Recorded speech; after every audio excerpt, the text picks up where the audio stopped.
മാസത്തിലൊരു ചെറിയ മൗലൂദൊക്കെ പെരയിൽ നടക്കണം. പുറത്തുനിന്ന് ആരും ഇല്ലെങ്കിൽ വേണ്ട, പാപ്പി മക്കളും കൂടി ഓതിയാൽ മതി. എന്തായാലും ഇടയ്ക്കൊക്കെ നമ്മൾ പിന്നെ ബ്രോസ്റ്റും പിന്നെ അൽഫാമും ഒക്കെ വാങ്ങുമല്ലോ. അന്ന് ഒരു ഹദീസ് മങ്കൂസ് മൗലൂദ് മുത്തുനബിനെ പെരയിൽ ഇങ്ങനെ പറയണം.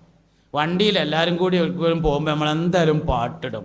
മധുഹുൻ നബി ആയിരിക്കണം അത് സല്ലല്ലാഹു അലൈഹി വസല്ലം. എന്തെങ്കിലും കാര്യങ്ങളൊക്കെ ചെയ്യുമ്പോൾ അതിൽ സുന്നത്തിനെയും ഇത്തിബായിനെയും പാലിക്കണം. അത് മക്കളെ ബോധ്യപ്പെടുത്തണം.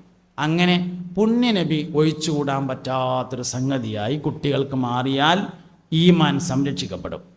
രണ്ടാമത്തേത് ഇൽമിൻ്റെ സംരക്ഷണമാണ്. ഇൽമിൻ്റെ സംരക്ഷണം എന്ന് പറഞ്ഞാൽ ഭൗതിക തലം ഉയരുന്നതിനനുസരിച്ച് ആത്മീയ തലത്തെ ഉയർത്തിക്കൊണ്ടുവരലാണ്. ദീനിയായ ഇൽമുമായി ചെറിയ ഒരു ബന്ധം നിലനിർത്തണം. ഭൗതിക വിജ്ഞാനം പഠിക്കുമ്പോൾ ഒന്നും പഠിക്കണമെങ്കിൽ കുഴപ്പമൊന്നും പറ്റൂല. പഠിക്കണുണ്ടോ